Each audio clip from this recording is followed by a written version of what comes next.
Across cultures, languages, and generations, there exists a category of experiences that resist easy explanation. They are not dramatic enough to be dismissed as fantasy, yet too elusive to be fully documented. Among them is a phenomenon often referred to as shadow people, dark.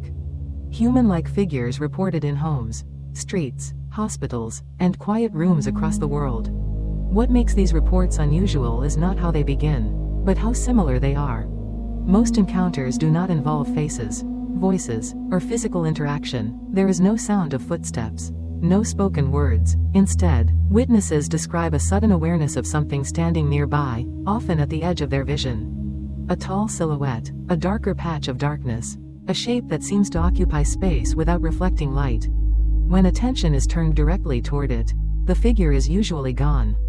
These sightings are not confined to any one belief system. People who report them include skeptics, scientists, medical professionals, and individuals with no prior interest in the paranormal. Many hesitate to speak about the experience at all, concerned that it will be interpreted as stress, imagination, or mental instability. And yet, the reports continue. They occur in moments of quiet rather than chaos. Late at night, early morning, during fatigue, during illness, during periods of emotional strain, often in familiar environments where nothing else seems out of place. The room remains the same. The furniture has not moved. The air feels unchanged. Only the presence feels different. Descriptions vary slightly, but patterns repeat. The figures are often described as tall and slender, lacking detail, no facial features, no visible eyes, sometimes wearing what appears to be a hat or cloak, sometimes simply standing, sometimes moving across doorways or hallways without sound. Importantly, these figures do not behave like ordinary shadows. They do not stretch or shift in response to light.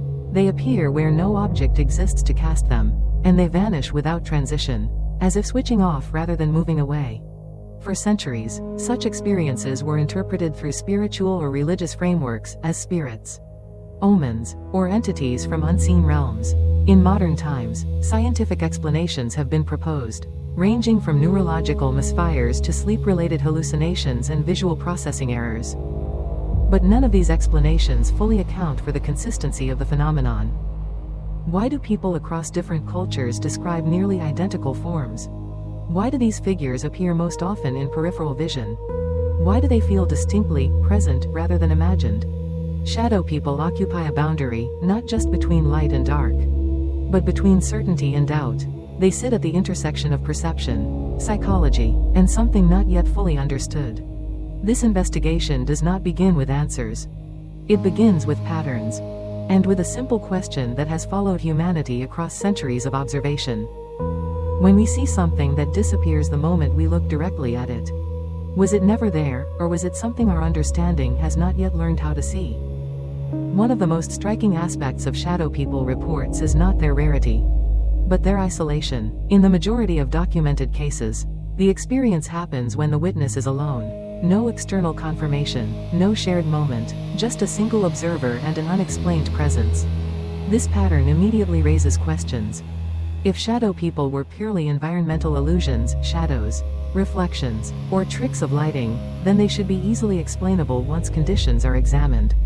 Yet many witnesses describe carefully checking their surroundings immediately after the encounter.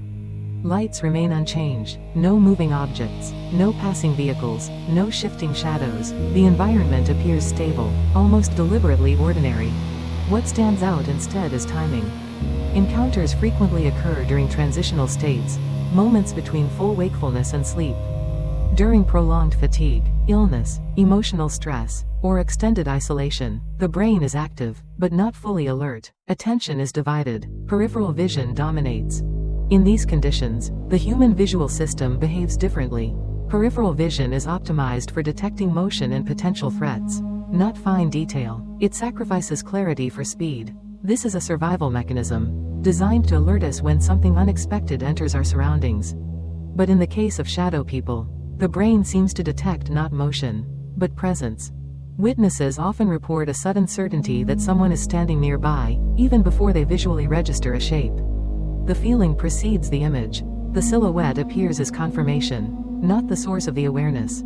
This sequence is important. In standard visual hallucinations, imagery typically appears first, followed by interpretation. With shadow people, the order is reversed. Awareness first, image second, disappearance immediately after direct focus. Another recurring detail is emotional neutrality. Unlike nightmares or panic-induced hallucinations, many encounters are described as calm, even mundane. The figure does not attack. It does not speak. It does not gesture. It simply exists, briefly, in the same space. Some witnesses report fear, but often only after the fact. Once they realize something unexplainable has occurred. During the encounter itself, the emotional response is muted, as if the brain has not yet decided whether the presence represents a threat.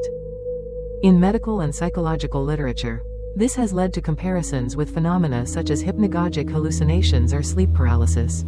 However, many shadow people encounters do not involve paralysis, dream imagery, or loss of bodily control. The witness is fully mobile, often standing or walking. Additionally, sleep-related hallucinations typically involve vivid imagery, faces, or voices. Shadow people lack these features. They are defined more by absence than detail. The consistency of these reports suggests something more specific than random misfiring.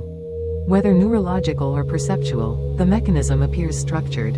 It is as if the brain, under certain conditions, briefly generates a human-shaped placeholder, an outline without identity, triggered by uncertainty rather than imagination. The question remains unresolved. Is this the mind projecting meaning into incomplete sensory data? Or is it reacting to something real that lies just beyond normal perception? At this stage, neither explanation can be ruled out. What can be said with certainty is that shadow people encounters do not behave like simple illusions. They follow patterns, they obey conditions, and they leave behind a lingering sense that something was present, even if it cannot be proven.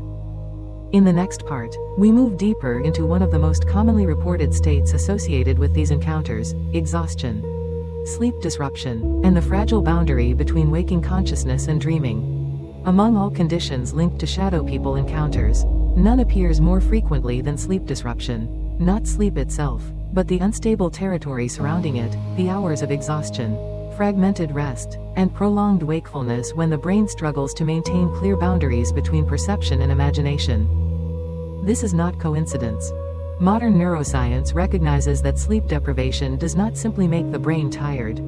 It changes how reality is processed. Attention narrows, peripheral awareness becomes exaggerated, the brain begins filling gaps in sensory input more aggressively, prioritizing meaning over accuracy. In this state, the mind becomes highly sensitive to patterns, especially human ones. Faces in clouds, figures in shadows, movement where none exists. But shadow people encounters still differ from typical sleep-related hallucinations in critical ways. Many witnesses report being fully awake, standing, walking, performing routine tasks. They are not drifting into dreams. They are not paralyzed. Their surroundings remain consistent and coherent. And yet, something intrudes. Often, the encounter occurs after multiple nights of poor sleep. The person may be functioning normally, but with a quiet sense of fatigue beneath the surface. Reaction times are slower. Emotional regulation is reduced. The brain operates in a compensatory mode, working harder to interpret incomplete information. In this condition, peripheral vision becomes dominant. Peripheral vision does not see clearly. It detects contrast, motion, and shape. It is designed to answer one question quickly: is there someone there? When light is low and the brain is exhausted, that question can generate its own answer. Witnesses frequently describe seeing a figure only when not looking directly at it. The moment focus shifts, the image collapses. This aligns with what neuroscientists call predictive perception, the brain's tendency to generate expectations before sensory confirmation arrives. But here, the expectation is not abstract. It is distinctly human. Why human-shaped? Evolution offers one explanation. For most of human history, the presence of another person nearby was either a potential threat or an opportunity for cooperation. The brain evolved to prioritize detecting human silhouettes even under poor visual conditions. Mistaking a shadow for a person was safer than missing a real intruder. However, this does not fully explain why the figures often appear motionless, observing, and emotionally neutral. Another factor may be the brain's relationship with sleep paralysis imagery. Even without full paralysis, during disrupted sleep cycles, fragments of dream imagery can intrude into waking consciousness. These fragments are often simplified, lacking detail, outlines rather than faces. A shadow without features fits this profile precisely.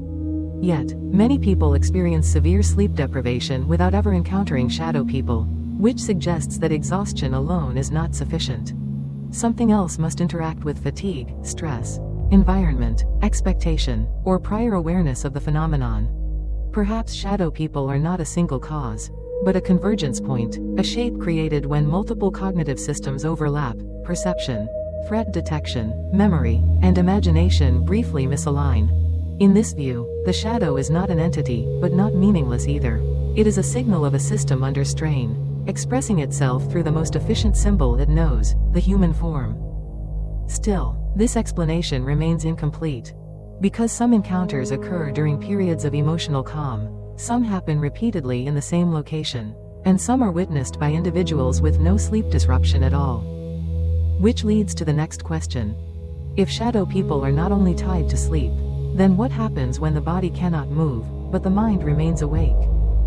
That question brings us to one of the most disturbing and consistent contexts in which these figures appear. Few experiences are as universally unsettling as sleep paralysis. The body is awake, but cannot move. Breathing feels shallow. The room appears exactly as it should, familiar, unchanged, yet something is profoundly wrong. It is within this state that shadow people are most frequently reported. Unlike ordinary dreams, sleep paralysis preserves environmental accuracy. The bed is where it should be. The door remains closed or open as it was. Light enters the room in the same way it always does. This realism gives the experience its power. The brain is not inventing a new world, it is overlaying something onto the existing one. And often, that something takes the form of a shadowy human figure. Witnesses describe the same sequence repeatedly. Paralysis sets in, awareness remains intact, then comes the sensation, not of fear at first, but of presence, a certainty that someone else is in the room, standing nearby, watching. Only after this awareness does the figure appear. The shadow person is usually described as tall, featureless, and dark. It may stand near the bed, in a doorway, or in a corner of the room. It does not speak, it does not touch, it does not move toward the witness. Its power lies not in action, but in stillness. From a neurological perspective, sleep paralysis involves a breakdown in the boundary between dreaming and waking. The brain prevents movement during REM sleep to stop the body from acting out dreams. When consciousness returns before this mechanism shuts off, paralysis occurs. At the same time, dream imagery can leak into waking perception. This explains why hallucinations during sleep paralysis often feel real, but it does not fully explain why the hallucination so often takes a human shape, nor why it is so consistently described as shadow-like rather than detailed. One explanation is emotional imprinting. During paralysis, the brain's fear centers are highly active. The amygdala, responsible for threat detection, fires intensely. The mind searches for a source of danger. In the absence of clear sensory input, it constructs the most plausible explanation for the feeling of vulnerability, another being in the room. But again, shadow people differ from typical nightmare figures. They do not attack, they do not scream, they do not display faces or expressions. They simply exist, absorbing attention without engaging it. Some researchers suggest that this neutrality may be what makes them more disturbing. The brain cannot categorize the threat. Is it hostile? Is it passive? Is it observing? The uncertainty prolongs fear. Cultural interpretations vary. In some traditions, these figures are labeled as demons, spirits, or night visitors. In others, they are seen as manifestations of the soul or projections of the self. Yet the core description remains the same across cultures that have never interacted. This consistency suggests that the experience is rooted in human neurology, but shaped by perception rather than imagination. Importantly, not all shadow people encounters involve paralysis, and not all paralysis experiences involve shadow people. Which means sleep paralysis may be a gateway, but not the source. It reveals something the brain is capable of producing under extreme conditions. But it does not explain why similar figures appear when those conditions are absent. If paralysis is not required, then we must look beyond the body and toward the environment itself. If shadow people were random hallucinations, Their descriptions would vary wildly. Yet when accounts from different continents, languages, and time periods are compared, a limited number of recurring forms emerge. This consistency is one of the most difficult aspects of the phenomenon to dismiss. The most commonly reported form is the tall shadow. Witnesses describe a humanoid silhouette, often taller than an average person, standing upright and motionless. Arms may be visible but lack detail. Legs are long and straight. The head is smooth, featureless, and slightly elongated. No eyes are visible, yet many witnesses insist they felt watched. Another frequently reported form is the hat-wearing figure. This version appears similar in height to the tall shadow, but with what seems to be a brimmed hat or fedora-like outline. This detail is striking because it introduces specificity where most shadow people lack it. The figure is often seen standing at a distance, near doorways or at the end of corridors. It does not approach, it does not interact, it simply observes. What makes this form particularly unsettling is that it appears in reports long before modern media popularized the image. Accounts describing a man in a dark hat date back decades, appearing in folklore, personal journals, and early psychological case studies. A third category includes crawling or darting shadows. These are smaller, faster, and less clearly human. They move along walls, floors, or ceilings, often disappearing quickly. Unlike the tall figures, these shadows are rarely associated with fear. They are described more as unsettling anomalies, something glimpsed, then immediately gone. Less common, but still recurring, are multiple shadows appearing simultaneously. In these cases, witnesses report seeing more than one shadow figure at once, often standing in different parts of a room or hallway. These figures do not interact with each other. They remain silent and still, reinforcing the sense that they are not acting entities, but manifestations. Across all forms, certain features remain consistent. There are no faces, no eyes with detail, no mouths, no clothing texture, no sound, no physical interaction with the environment. They do not open doors. They do not leave footprints. They do not cast secondary shadows. And most importantly, they do not behave with intent in any recognizable human way. This absence of behavior challenges both supernatural and psychological explanations. If these were spirits or entities, why no communication? If they were hallucinations, why such restraint? Why not more elaborate imagery? Some researchers argue that the lack of detail is the key. The human brain is exceptionally good at completing incomplete images. When provided with a simple outline, it fills in meaning automatically. A shadow shaped vaguely like a person becomes a person in perception, even without details. But this does not explain why the brain would repeatedly generate the same limited set of forms. One hypothesis suggests that shadow people represent archetypes, deeply embedded patterns in human cognition related to threat, observation, and social presence. They are not characters, but symbols, placeholders for uncertainty. Another hypothesis suggests that environmental factors, lighting, architecture, and modern living spaces, create recurring conditions where these shapes are most likely to appear. Neither explanation fully accounts for the emotional weight of the encounters. Because for many witnesses, the experience does not end with the sighting. It lingers, it alters how spaces feel, it changes behavior, and in some cases, it repeats. Which raises the question, why do shadow people return to the same locations, appearing again and again to different individuals? That question leads us into the next phase of investigation, patterns that extend beyond individuals and into shared spaces. While many shadow people encounters are isolated and personal, a smaller but more troubling category involves repetition, different individuals, separated by time, reporting similar experiences in the same location. These cases challenge explanations based solely on individual psychology. In such locations, witnesses often have no prior knowledge of previous encounters. They move in, work there, or pass through without expectation. Yet the descriptions align: the same corner, the same doorway, the same hallway. The figure appears in roughly the same place, under similar lighting conditions, regardless of who is present. These environments vary widely: private homes, apartment buildings, hospitals, schools, hotels, military facilities, even renovated spaces where furniture and layout have changed over the years. Despite these changes, reports persist. One common feature is architectural geometry. long corridors, sharp corners, stairwells, transitional spaces between rooms. These are areas where light behaves unpredictably and where peripheral vision is frequently engaged. But geometry alone does not explain why a particular spot becomes associated with repeated sightings. In some cases, occupants respond by altering the environment. Lights are added, corners are avoided, furniture is rearranged, and yet, the sensation of presence remains. The shadow may appear less frequently, but the awareness does not vanish. From a scientific standpoint, this raises the possibility of environmental conditioning. Humans are highly sensitive to space. Subtle cues, temperature changes, acoustics, airflow, electromagnetic fluctuations, can influence perception without conscious awareness. Over time, a location may acquire a reputation not because it is haunted, but because it consistently triggers the same perceptual responses. However, this explanation falters when multiple individuals describe the same figure without communication. If the experience were purely psychological, one would expect variation, different shapes, different interpretations, yet the reports remain remarkably constrained. This has led some researchers to propose that shadow people encounters may involve a feedback loop between environment and perception. A space that repeatedly induces heightened alertness may prime the brain to detect presence.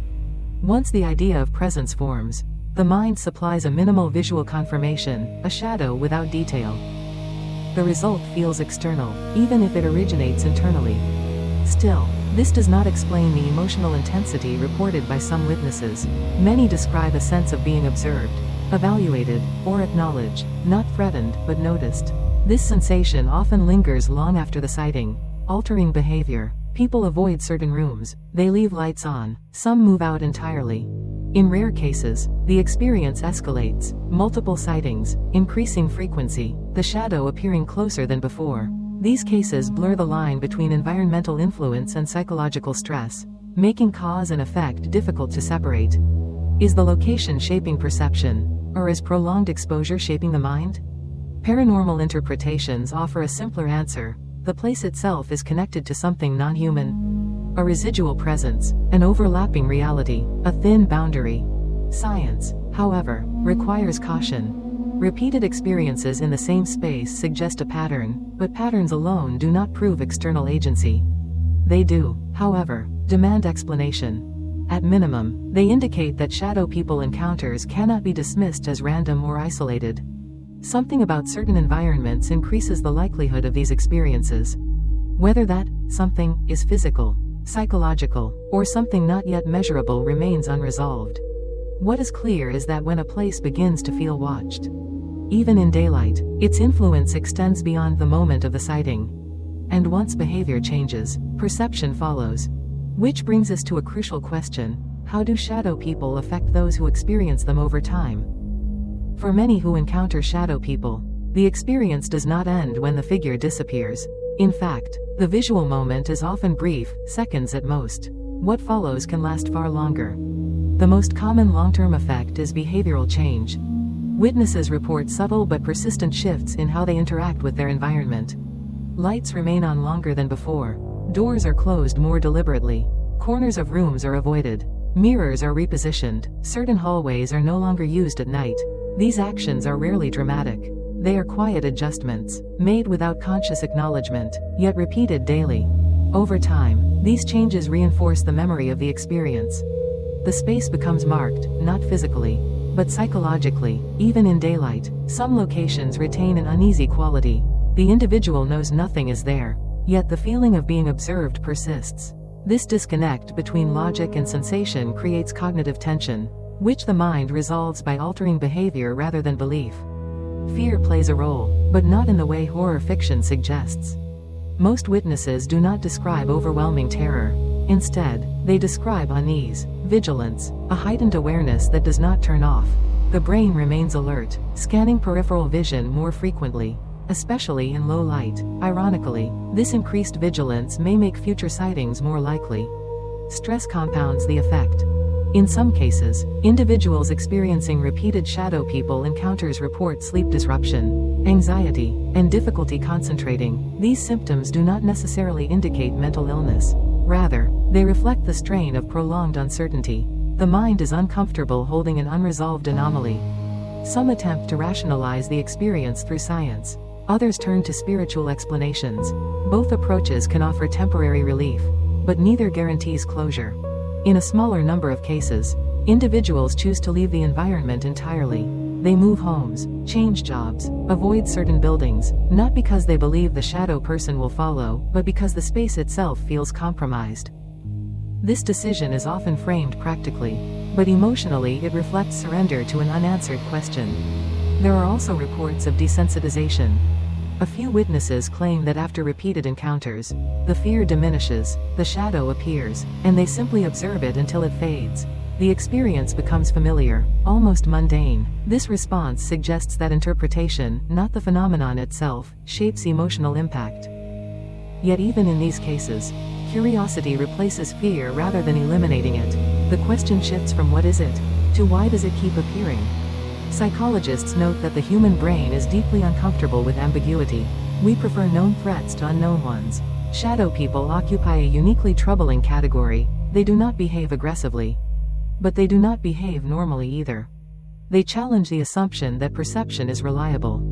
For skeptics, this realization can be as disturbing as any supernatural explanation. If the mind can produce such convincing experiences under certain conditions, what else might it misinterpret? And for those inclined toward paranormal explanations, the lack of resolution reinforces belief rather than diminishing it. In both cases, the shadow people phenomenon reveals less about external reality, and more about the fragile trust humans place in their senses. Which leads us to the final question. After examining neurological, psychological, environmental, and cultural explanations, where does that leave us?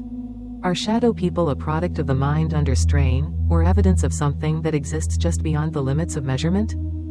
The answer lies not in certainty, but in how we choose to confront the unknown. After examining countless reports, patterns, and proposed explanations, the phenomenon known as shadow people remains suspended between two uncomfortable possibilities.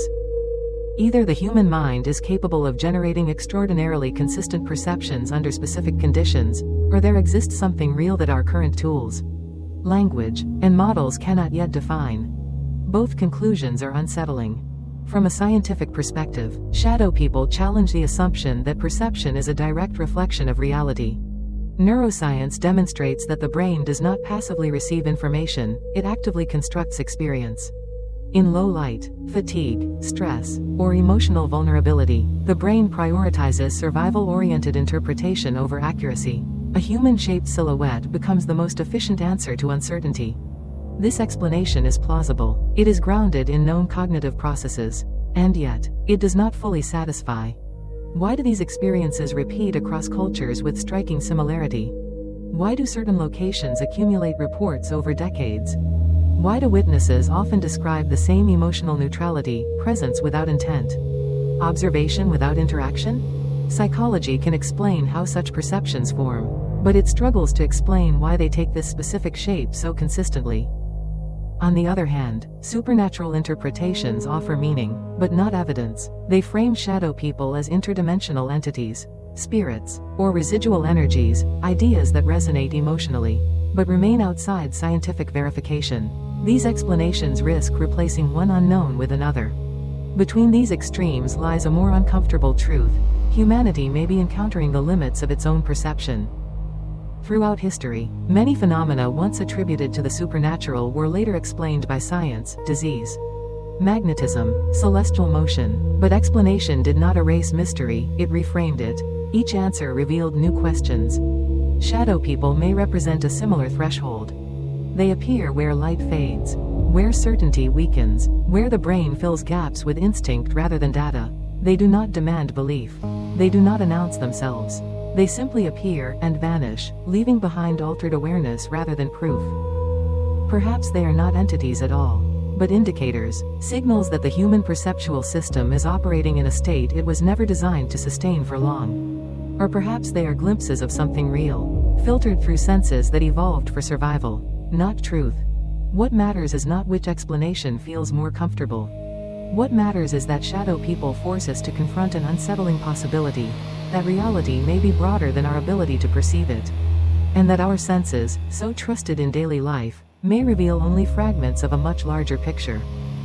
In the end, shadow people remain unresolved. Not proven. Not dismissed. Not explained away. They exist in the narrow space between certainty and doubt, a reminder that mystery does not require belief to persist. If you found this exploration compelling, consider subscribing to the channel. Each episode examines unexplained phenomena with a careful balance of skepticism, science, and open inquiry. In the next episode, we turn our attention to another enduring mystery: Easter Island, the secret of how ancient people moved giant stone statues. A question of stone, distance, and ingenuity that continues to challenge modern understanding. Until then, remain curious and remember that sometimes, the most important questions are the ones that refuse to disappear.